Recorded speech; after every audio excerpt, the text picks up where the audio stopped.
Though we are living in town this summer in an Italianate Victorian that is charming and well cared for by the previous owners, with beautiful blooms popping up all summer long, brick paths, it's truly a lovely house in town. My mind and focus has really been on our house build out in the country on our farm that we purchased last April, a little over a year ago. I have lived in town before. Actually, the first 10 years of our marriage, we lived in a 1920s house right on Boone Street. That's how I came up with the name Farmhouse on Boone.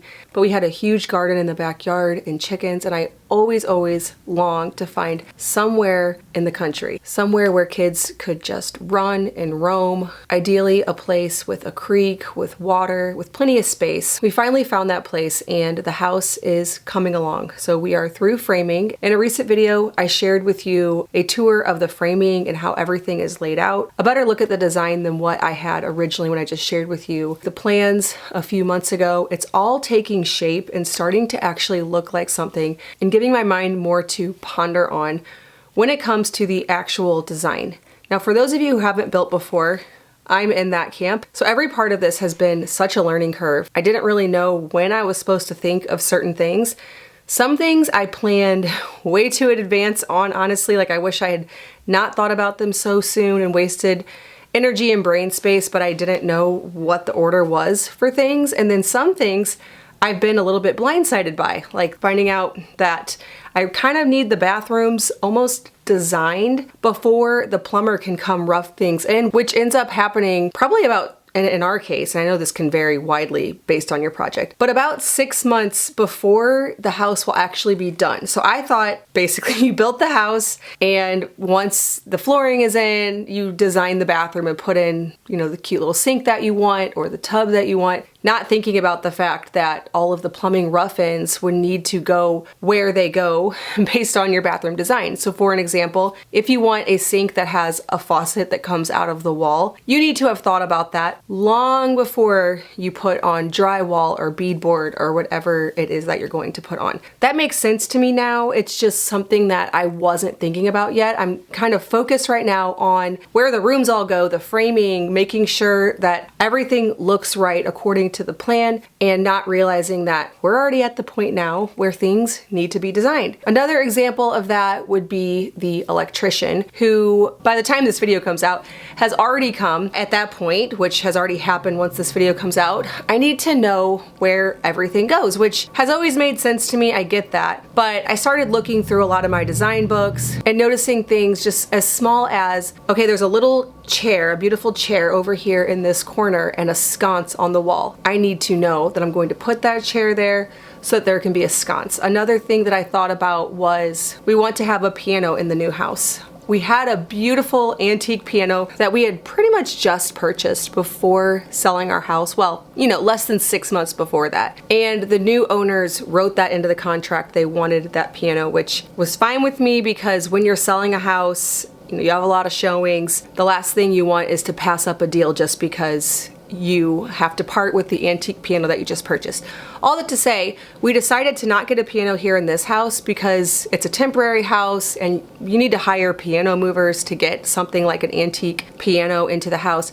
So it didn't seem worth it for that short amount of time, but we will definitely be getting a piano in our new house. I have the space picked out for it, and I got to thinking that it would be really pretty in that space to have a piece of art over the piano and then an art light over that piece of art. So I can either measure how tall the piano I want to buy is, which I don't even have yet, measure how tall the art I want over the piano to be, and then put an outlet behind the piano and do a plug-in art light, or figure that all out and have a wired-in art light. So these are all the things that I'm thinking, and I'm like, I know you can renovate a house later. I get that. People add sconces and outlets all the time, but if you can decide now and be able to avoid that later, which as much as possible, I don't want to ever have to renovate anything. I don't mind buying new curtains and bedding and things like that, but as far as doing any kind of renovation, this is why I'm putting so much thought into this now, I don't want to do that.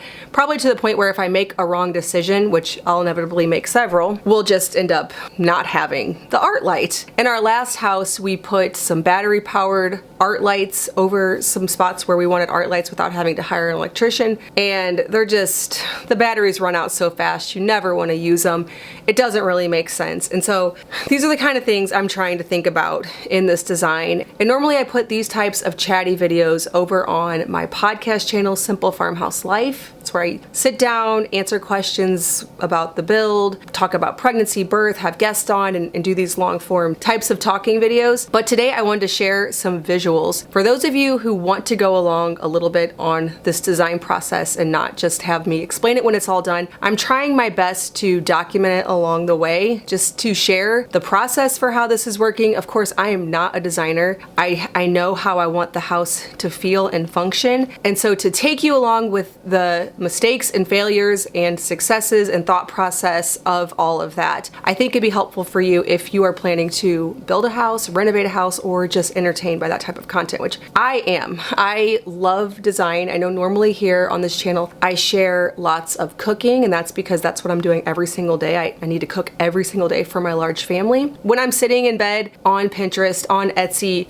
in my design books, that is where my brain goes. I love to design spaces. I love home decor shows, renovation shows, all that kind of stuff. It's definitely something that I enjoy watching. And so I thought for some of you, it might be fun to take you a bit along the process. As we are preparing for baby number 9, our first little girl in about 15 years, we took a few steps to prep our room because we will be living here still. Our new house will not be done yet. Baby will be co-sleeping until likely we move into the new house and probably beyond. So for the first time ever, we upgraded to a king size bed, which I really think is going to be great. I haven't had that yet while co-sleeping 8 other children. On our king bed, we put the Birch Luxe mattress. Now, Birch is the sponsor of today's video. They craft mattresses that are made with natural and organic materials like latex, no polyurethane foams, organic cotton, super comfortable. We've had Birch mattresses in our home for many years now. We have 2 queen size, 2 twins, 1 king.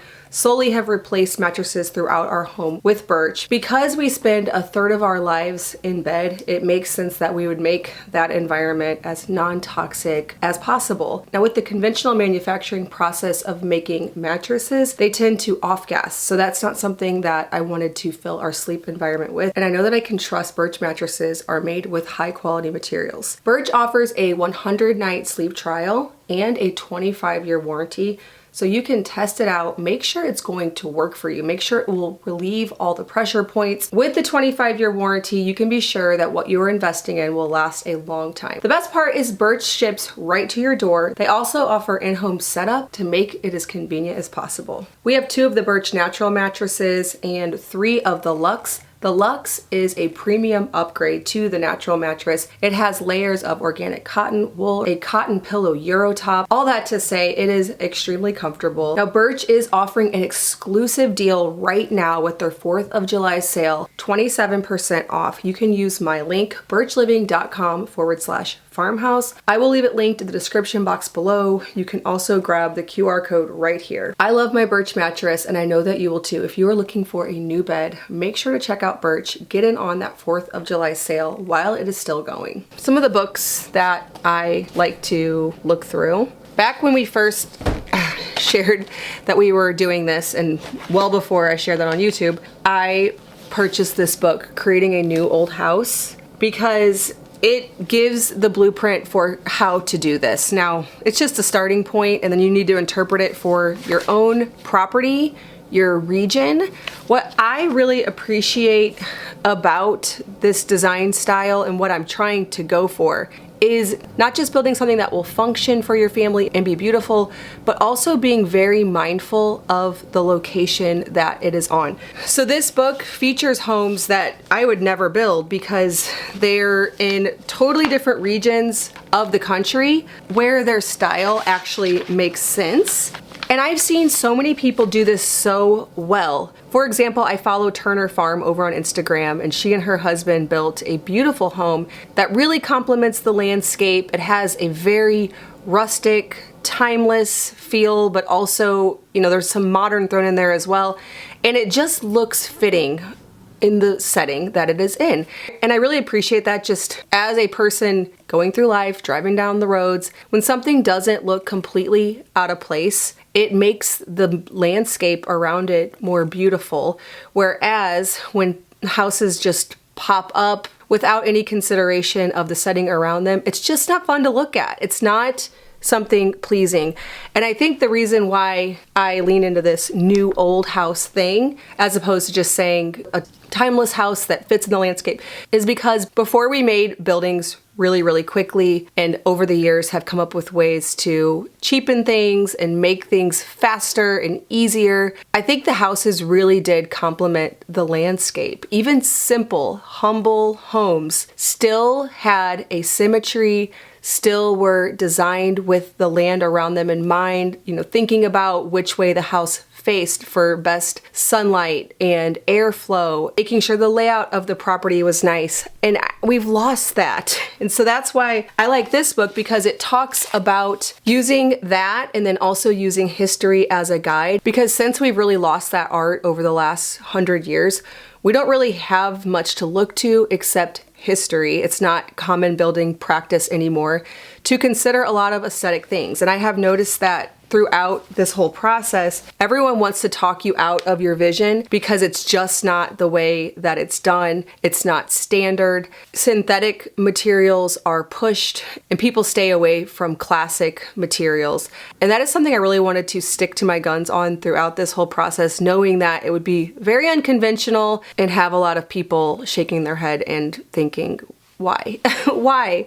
But we want function, but we also want beauty. I noticed that with the design books that I like to look at, you would think, okay, you look at them once, why would you ever have to look at them again? But through this process, there's something new to consider just about every single week, if not more than once a week. And so I will look through this book with a whole new perspective. So one day I'm looking through it, I'm thinking about the colors. The next week I am thinking about the electric, and so I'm looking through and thinking like, where are you putting your lights in the kitchen, on the porch, in the mudroom, on the exterior of the house? And then the next time I'm looking at the flooring, I'm looking at the trim and the door hardware. And so I continuously look through these books based on what I am currently thinking about through this build process. I've also studied old houses just by living in them. So for the past 16 years, my husband and I have lived in 100-year-old houses, 3 different ones.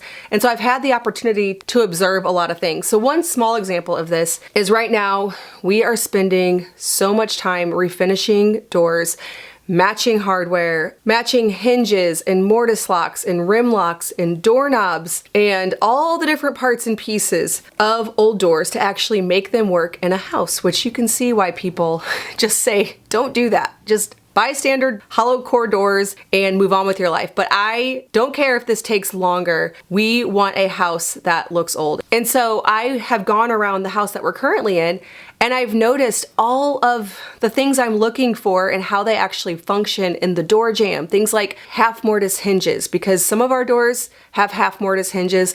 Some of them have the more classic butt hinges. Some of them have rim locks, some have mortise locks, and I've been able to go around the house and see how close they get to the door trim. Does it matter how far the hinges stick out? Do the hinges go on the inside of the room or the outside? Which, by the way, both. Do you build the door frame special if the door swings left hand, if it swings in, if it swings right hand? I can at least say I know how they did it in this particular late 19th century house and see how it would work and go together.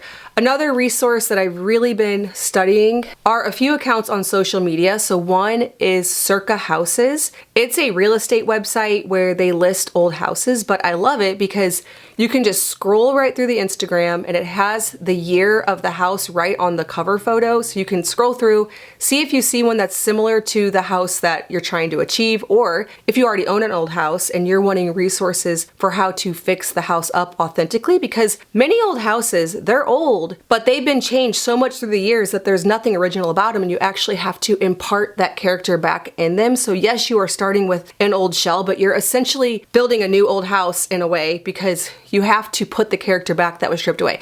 So if you go through circa houses and you find the year that you're going for, which for our house, we're going for right around turn of the century, 1900. So I will look at anything from around 1890 to 1910 to get a gauge for what kind of doors I should buy, what kind of flooring, where the lighting is, are there transom windows, the colors. Again, being mindful that some of these houses might have been changed over the years, so kind of getting a feel and a pattern for the original details that you can replicate. Things like, is there beadboard on the walls? What's the trim profile look like? There are so many tiny details to study, and once you've really thought you've seen them all, then you start learning about another aspect of it. Sometimes I think I've learned everything there is to know about a house from this year, and then I think of something, I'm like, I never even noticed that.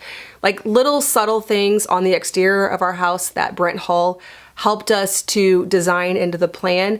I think if I had just decided to build a new old house, we just would have ignored those kind of things altogether because I just didn't even notice that they existed. And I maybe would have noticed it later and wanted to add them in, but there's something to be said for taking a while to actually study the details, because you'll learn that it's not one or two things, it's a lot of little things that give that character. Another place I look a lot is the Our Old House Facebook group. Now, I've been in that group forever because we've always lived in an old house. It's a great resource because, people are going through the same thing as you if you're living in an old house. Like, there's just so many little things. Why am I seeing this happen? People are like, oh, that happened to me too. You have to do this. And so it's a nice resource for that. But now I go through the group constantly just to study the details of genuine old houses because people are posting pictures of their houses constantly. They're sharing their knowledge, and a lot of people are very knowledgeable about old house stuff. And so that's been a great resource. It's funny because I almost forgot that I'm not actually going to be living in an old house. Like, I have myself so convinced my house is from 1900. I realize that it's not, but I've been putting myself into that mode just so I can source the proper pieces to make it all come together to the point where I'm like looking for things so often for a 1900 house that I forgot that I'm not actually outfitting a house from 1900,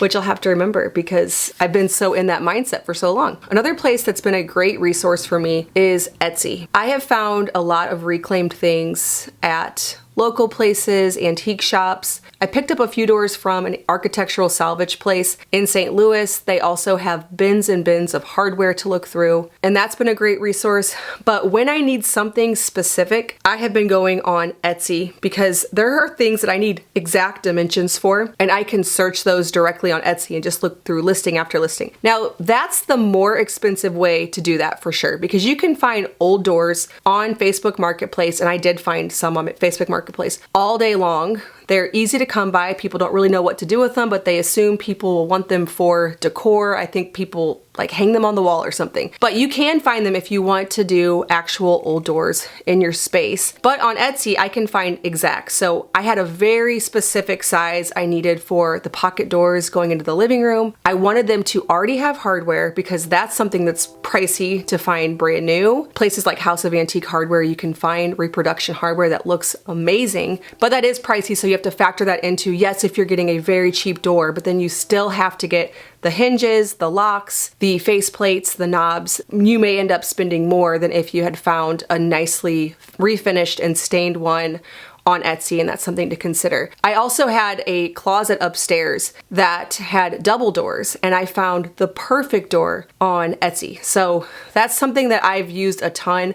I have found some mortise hinges on there. I even found some half mortise hinges on Etsy because even House of Antique Hardware doesn't have their half mortise hinges in stock right now. So I was able to find some of that on there specifically. And it's great too because all of it's actually old. And there's a patina that when you buy it new, it is nice, it is beautiful. We are using some of that newer hardware. But when you actually find it old, there's a patina that you can't recreate. So we're kind of mixing some old, some new, just based on what we can find. I do want to share something interesting with you all. I was curious what it would cost to get a reproduction antique door. So I found a place online that makes solid oak doors that look indistinguishable from an antique door. Because when you look at them, you're like, okay, these are fairly basic. I could see how this could be made. So I went through the whole process of getting a quote for a door. I think I did like 36 inches by 80, something fairly standard, solid oak. It's unfinished, so you would have to stain it and put on some kind of finish,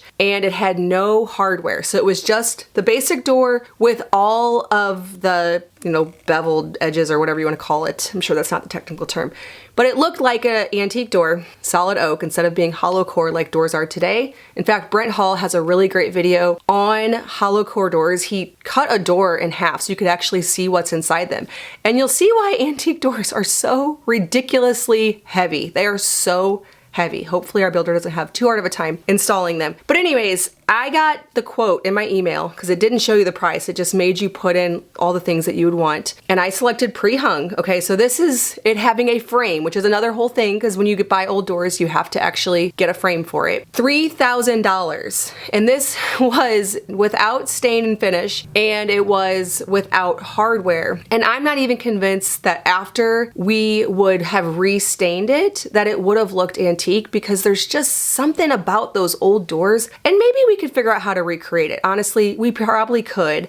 But the color of them just looks like something you don't see today, and so I'm not really even necessarily sure what stain they use or what finishes they use. They wouldn't look the same, and then you'd have to purchase all the hardware. So I thought that was interesting, and it definitely encouraged me to keep going, even though having not standard sizes for all the doors has been a bit of a challenge. I did get a hot tip though from a friend. I reached out to her because she had an old farmhouse that all the character had really been stripped out of. So though it was old, she had to put all the character back in. So she had to source doors, find all the hardware, make all of the frames. And I was asking her, what do you do when there's just like a lot of imperfections in the door, like a lot of scratches? Like, should I sand them down and refinish them? She's like, other than the ones that are painted, I would absolutely not do that because there is that patina that you can't get back. And she recommended doing the Restore a Finish by Howard.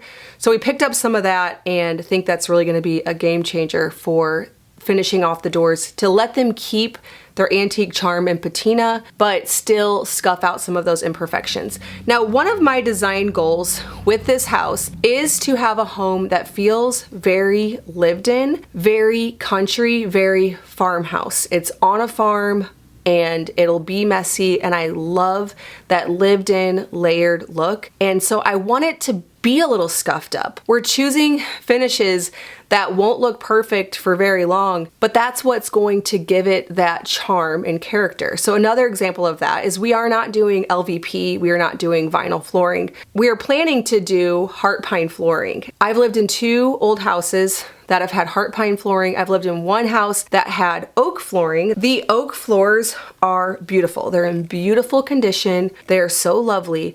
But the house to me feels like a house in town, which is very fitting because everything about this house feels like a house in town. It's brick, it's grand, it has corbels and arched windows and so many details that a fancier, stately house in town would have, whereas I'm going for a simple farmhouse that is scuffed up and lived in, and I think the heart pine flooring definitely has more of that feel just based on living in it. Another thing I noticed about this house currently, and I'm getting so in the weeds now, but I guess I'm just gonna let myself ramble. If any of you care as much about this stuff as me, some of you have already clicked away so fast because you don't care. I love this stuff.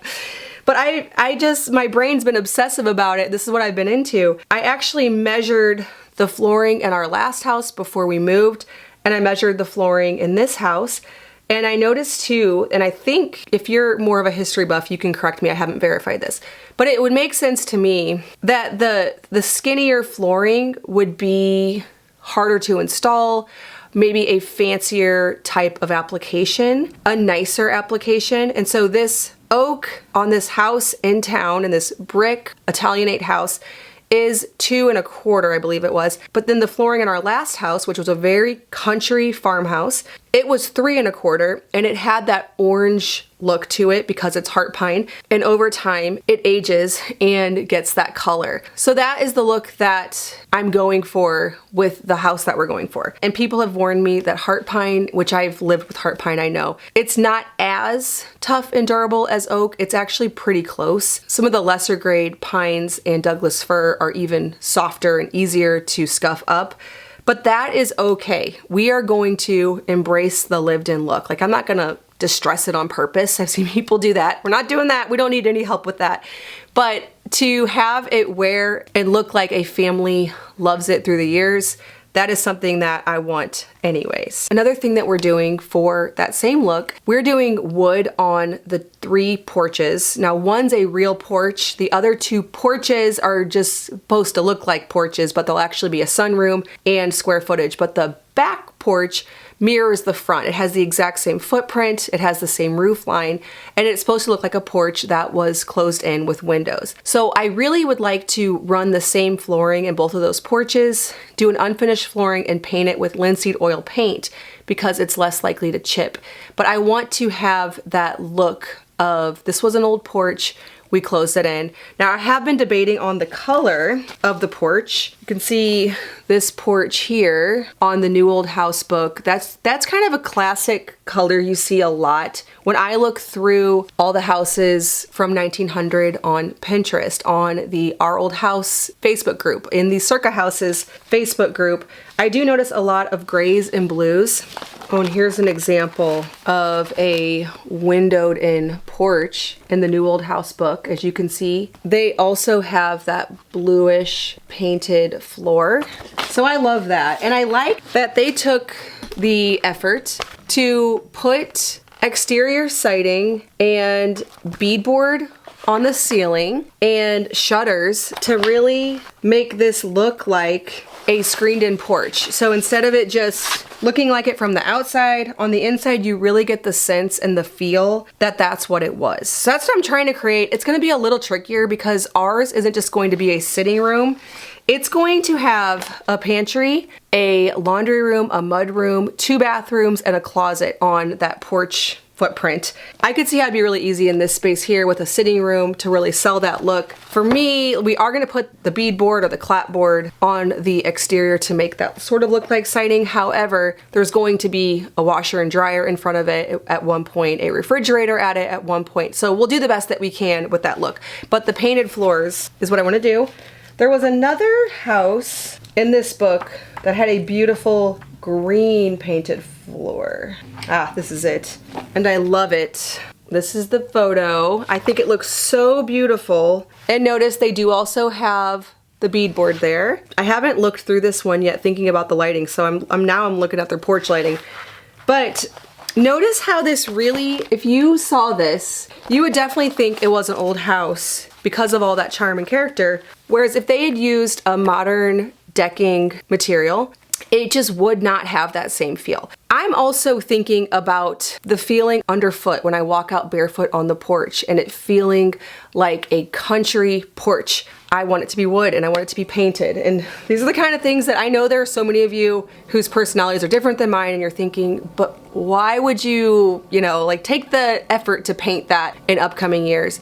And we've had all houses with painted floors. The house we're currently living in has painted floors that look very similar to this, except for the grayish blue color. It just has a feeling to it that I love and find worth the maintenance. Here's another house where you can see they really came up with it looking like the house was made in stages, even though it wasn't.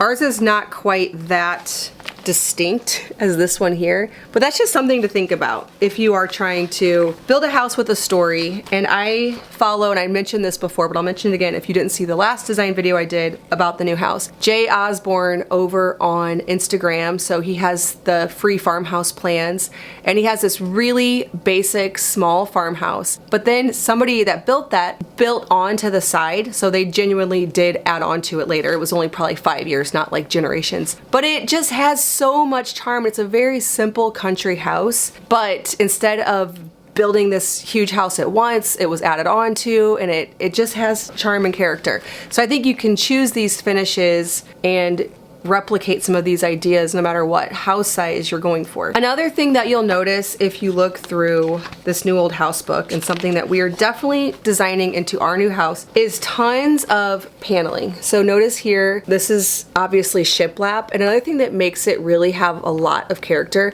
And what's funny is I would look at this and I would think old house, even though what's here? It's just a wall, a piece of furniture, and some art. This could be any place. Well, it has the wood flooring helps too. But the color really sells it as well, and that's something I'm trying to think through. I don't have to thankfully think of all that just yet. Yes, I am thinking about it, but it isn't something I'm you know, up against the wall on thinking about right now. To me, having the paneling plus this historic looking color is very charming. As we decorated our last house, a lot of my favorite colors that I found came from Faro and Ball, but I did the color match because we can get Benjamin Moore paint around here, and so you can find a color that's nearly exactly like the Faro and Ball colors, but I find that it's a really good starting point because they have such great historic colors as a starting point. So in our home, we are doing paneling on most of the rooms in the downstairs part of the house. Now, in the kids section, I'm just going to keep it easy and functional. Of course, I'll make them cute, but I think that drywall painted with a nice washable paint will be easy to care for, and that also will give them an opportunity if they ever want to decorate them however they want. My daughter was talking about how she'd like to wallpaper, and like, well, you can't really wallpaper in a room that has paneling, and so that's something I'm trying to be mindful of in those spaces. But on the main level of the house, we are doing a combination of V-groove board, beadboard, and some shiplap on just about every single surface. Now, I hope it doesn't end up too much, but again, when I look through some of my design books, that is something I notice. There's always a texture on the walls or the ceilings. I mean, not always, but there's lots of them. And I'm very drawn to that look because it has, again, a country feel. I know I'm reusing that word a lot, but that is what I love. I want windows open, people running in and out barefoot, just the whole thing. I didn't realize that was another thing that you need to decide before even installing the windows, because when we went to order our windows, they want to know the size to make the jambs, of course, and adding up the drywall and the paneling, you need to know that. Now, of course, you can later renovate a place and you can add beadboard on top and it just will make the trim of the window a little smaller, I guess. I'm not even sure how that all works. I didn't realize though I needed to have all of that already picked out. So that's a hot tip for you if you're building. Know the width of the material that you're putting on there and have that before you even order the windows. All right, let's talk about the kitchen, because I was asked recently on Instagram, what space are you most excited about decorating in the house? And of course, it's going to be the kitchen. The kitchen that we have right now in this house pales in comparison to the feeling of the kitchen we had in our last house. And I knew that would be the case. It's a very small kitchen. The countertops are very dark. The kitchen feels dark. If it's the second half of the day, it feels okay in the morning because of the way the sun hits. And then it eventually feels very dark. It's hard to move around. And so I am very much dreaming about the kitchen design. Now, I'm convinced that I can design a new old kitchen. And the reason for that is our last house had nearly no charm left in the kitchen when we went to renovate it. So it had a renovation from either the 90s or the early 2000s, and it didn't have its original farmhouse character, except for the ceiling had some original, I don't know if you'd call it like, it would look like shiplap, but I don't really know what it was. So that was there, that was in place, but everything else was completely added, and it had the heart pine floors. So that was like the box that we had.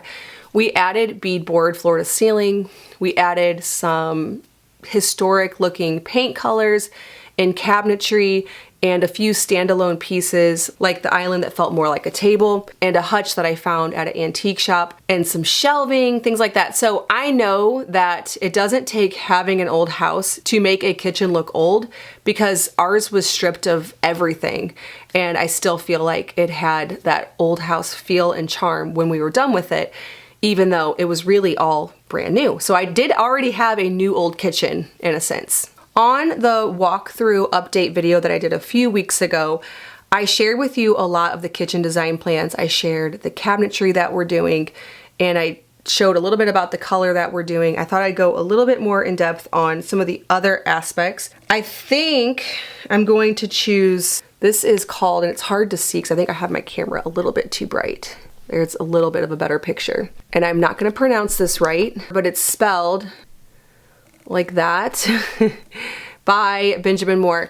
The way I found this color was a color match with the color hay from Faro and Ball. So I've been seeing hay all over the internet. I actually saw it when I was coming back home from going to Maine to visit with Kennebec Cabinetry and visit their cabinet shop. There was a magazine in the airport that had a kitchen done in Faro and Ball hay. and it was really pretty. I liked it.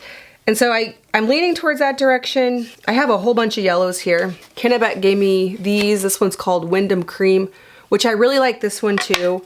I don't think I like these. I think they lean too mustard. This one's quite a bit lighter than that. And this is the part where I really don't want to make the wrong decision because I'm thinking about doing the cabinetry in this color. So it's not a super easy thing to fix like wall colors are. Still making that decision 100% on that. But I do think that yellow would be a really lovely color. In the kitchen, we are also doing beadboard both on the walls and the ceiling. So it'll just be beadboard everywhere, which I think is going to be very beautiful. I'm really debating on the countertops. So in our last 2 houses, we did renovations on both kitchens. I chose a quartz that looked kind of like marble. It's so indestructible. You just can't mess it up, which I love. And it also just creates a nice work surface for sourdough, for everything. But I do find the beauty of marble is better. So there are good lookalikes, but they're never the same. And I think a natural stone would look really nice in the space. We don't have a ton of countertops. We actually have a very small amount of countertops. Just like in our last farmhouse, there are a few little bits of countertop around the sink and the range, but then the primary work surface is going to be on that island table. So it'll really function very similarly to our last house as far as the countertops go. And I have seen people who cook a ton, who have a ton of kids, use marble. And so I'm encouraged that maybe it wouldn't be such a bad decision. I've always been very scared away from it, just from all the things I read online, like it'll etch, but then people say you can clean off the etching. You can't really let things like butter and oil sit on it, which is scary because we use tons of butter and oil, and actually I need dough that has butter right on it. So is this okay? For those of you who have marble, let me know, how bad is it really? Because marble is undoubtedly more beautiful than the quartz, but I also can't baby it because I have children that cook and they're going to be using it too. It's not just me working on that space, which I could say, okay, well, I won't put XYZ on the countertop. Well, they will, because I'll tell them, but then at some point we'll forget. There's a lot of hands in the kitchen. So let me know your thoughts on that, but it's definitely going to be one or the other. I thought about butcher block, but I really like the light counters. I learned that from the 3 kitchens that I've cooked in over the years, that the light counters are just something that I prefer more. It also helps for food photography. So as many of you know, that with this YouTube channel and with my website, food content creation is our job. It is what provides for our family. So having a really beautiful backdrop just right there in the kitchen, and yes, you can buy backdrops. People buy photography backdrops all the time. I am too lazy to get them out. It just needs to be right there on the counter, take a picture. That's what I've always done. And so I think having marble or quartz really works better for that background. As far as lighting, I'm struggling with where to put it. And I was sharing this on Instagram. I find it interesting that when you live in an actual old house, you just kind of deal with poor lighting. It's just part of it. So in our 3 houses that we've lived in that have all been around 100 years old, they've all had relatively poor lighting. I'm trying to remember Boone Street. I think it had 2 sconces above the sink, maybe an overhead light. Now I can't remember. But then our last house, it had 2 sconces up on like the sink and oven wall, 1 overhead light in the kitchen, and then 1 over in the dining part. And that was fine. But when you're designing a new house, you're really thinking through like task lighting and ambient lighting. And instead of just saying, okay, this is where the spots are for the lights, we'll just find fixtures for them. It's like having poor lighting isn't really an option. It also probably sounds stupid to even want to do that. But it's just funny because we've never had any issues before with the lighting in our old houses. We never thought, oh, we need to add more lighting. We need to like put in some recessed lighting. We just had the lighting that we had and that was fine. And so I'm trying to think through how to get that same beautiful look, because too many lights to me doesn't always look very historic and it doesn't look very beautiful. However, you know, you have the opportunity to add more light. Since we're doing beadboard in the ceiling, I do not want to do any recessed lighting, because to me it's like all this beautiful beadboard and then all of a sudden there's a hole cut out in it. So I don't want to do that. I'm trying to think it all through. That's something that I'm thinking through. But I have found some antique light fixtures already that I am saving and hoarding, and I cannot wait till we can actually install them because they're just sitting in boxes boxes, but they are gorgeous and I can't wait.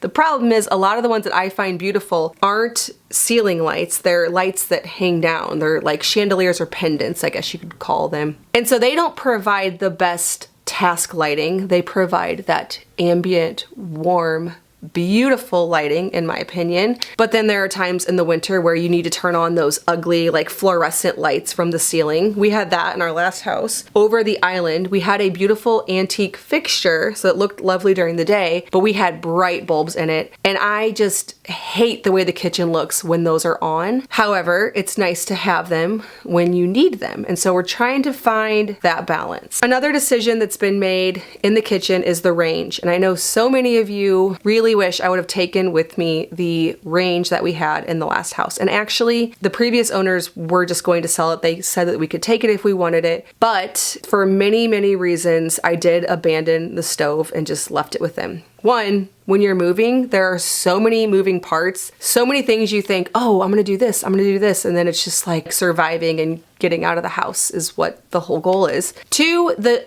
oven door just didn't work. I mean, it worked when we first got it restored, and then over time, something happened with one of the hinges. We could never find the part. We reached out to the guy that originally restored our stove, and he basically just told us to buy a different oven. He wasn't able to find it. He wasn't able to fix it. And so I, for the last like 2 years, if you watch my YouTube video, a lot of times I would try to shut it and then edit it before it popped back out. So you didn't see that part, or the part where I would put the paper in to wedge it. I did show that plenty of times too. So many of you notice, like, why is there always a folded up piece of paper or foil between the two doors on the front of the oven? That's because I was trying to wedge them so that it would stay shut. And that really worked. It worked great. But I got tired of having to put folded up paper, because then, the paper would get lost. And so I'd have to go get a piece of paper just to bake in the oven. Another really big reason is it's very difficult to find those types of stoves and ovens that have two ovens. I think many people assumed that both of the doors were ovens. In fact, when I purchased it, found it on Facebook Marketplace, I sent Luke to pick it up, and I didn't realize that the left side was actually storage. So I had people ask me, why do you only ever bake on the right side? That's because that was the only oven there was. So that, it was about this size, the whole oven, which honestly worked. Like, even on Thanksgiving dinner, I would take the bottom rack out and you could bake a turkey there, put something like right on top of the roasting pan for the middle rack, and then put in one of the racks to do the top. So I would triple layer it. Like, it wasn't supposed to be used that way, and you were literally putting the turkey on the oven floor. So knowing that, our family is only getting larger, like the people in the family are growing larger. We make so much food now. So I'm at the point now, and my oldest child's only 16, so I have a lot of little kids. We will, by this fall, have 7 kids, 12 and under. Lots of little kids. They're all growing. And we already are at the point now where when I make ground beef recipes, I'll make 3 pounds of ground beef. When I make a roast, I will throw 2 roasts in. And so just anticipating all of that, I decided that it wasn't going to be best for us to do another vintage range unless I could find one that had 2 ovens. I could not. I looked everywhere. I was even willing to, either make Luke drive to California or see what it would cost to get it shipped from California. I gave up on that dream because, again, with this whole process, deciding on the range is something that you need to do way back early in the process so that you can start designing the cabinetry, how big the opening will be to the pantry, to know how much space you have for the range and the sink. Working that all back was something that we've already decided. So several months ago, I did order the LaConch range. So the reason I decided on that range is because, one, I need something very reliable. This is my job. Baking and cooking is my whole entire gig.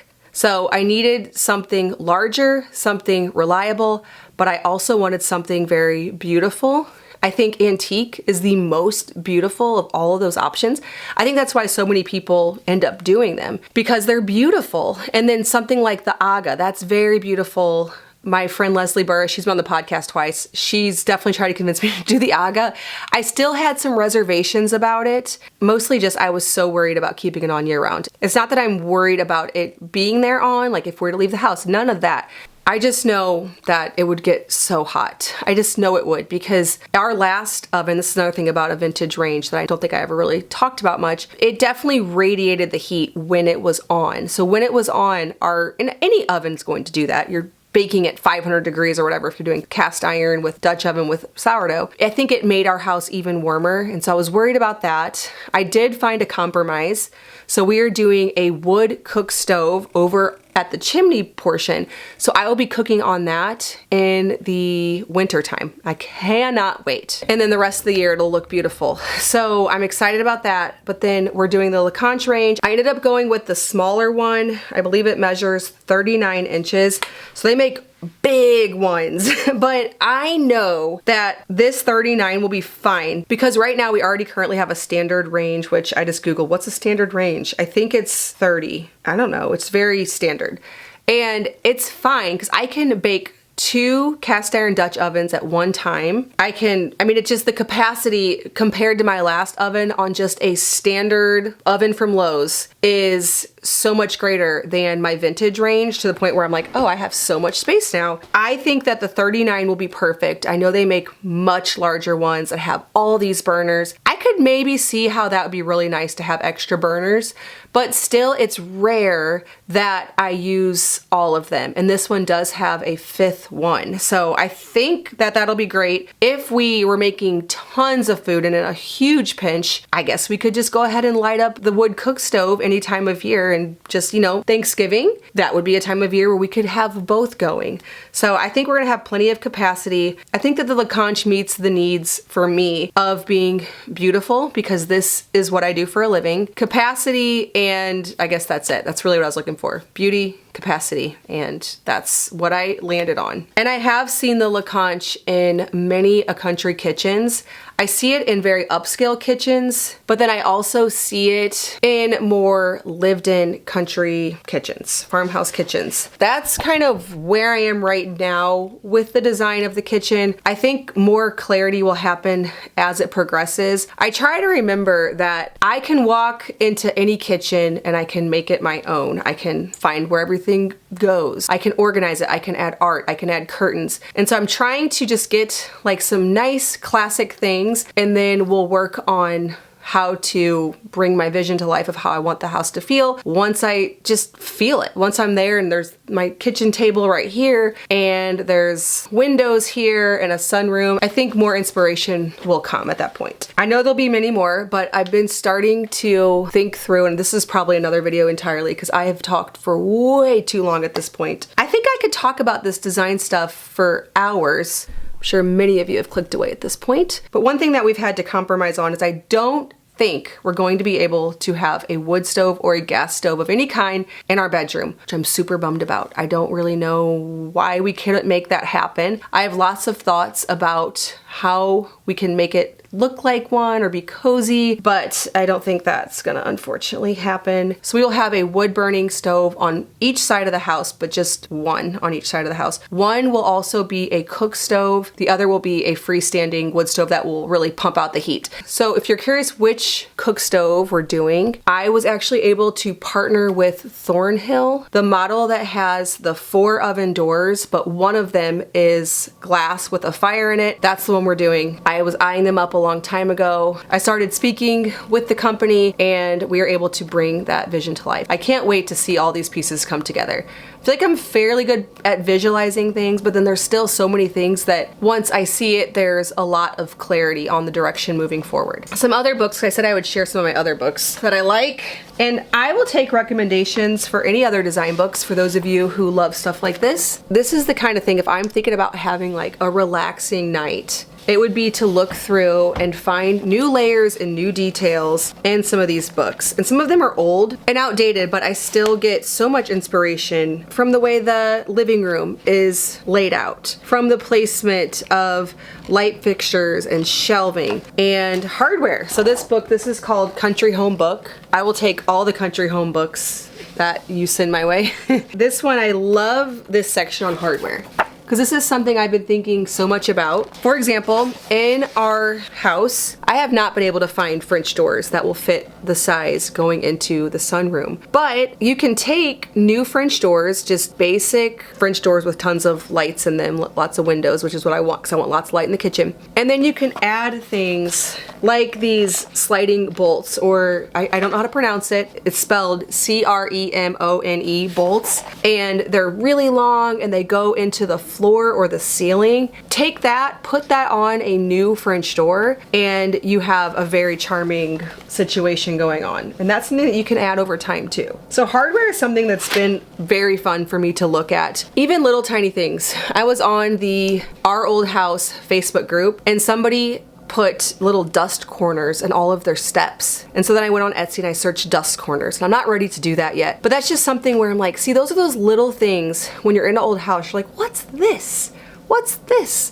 And if you go to a lot of antique shops and you collect things over time, you can put those things in your house. It doesn't have to have been original for it to be in there. So that's another thing too, is I'm just gonna keep adding over time, but I'm thinking, man, I could put those corner guards on the corner in the house. I can put dust corners in the steps. Just thinking that my house is from 1900 means anything I see that's from that time period, I can add this to my house. Whereas in my last house, I knew the year of the house, and so I bought things appropriate for that. And this one, I'm just gonna make up that story, and that's going to be how I think and hope we'll eventually achieve that look.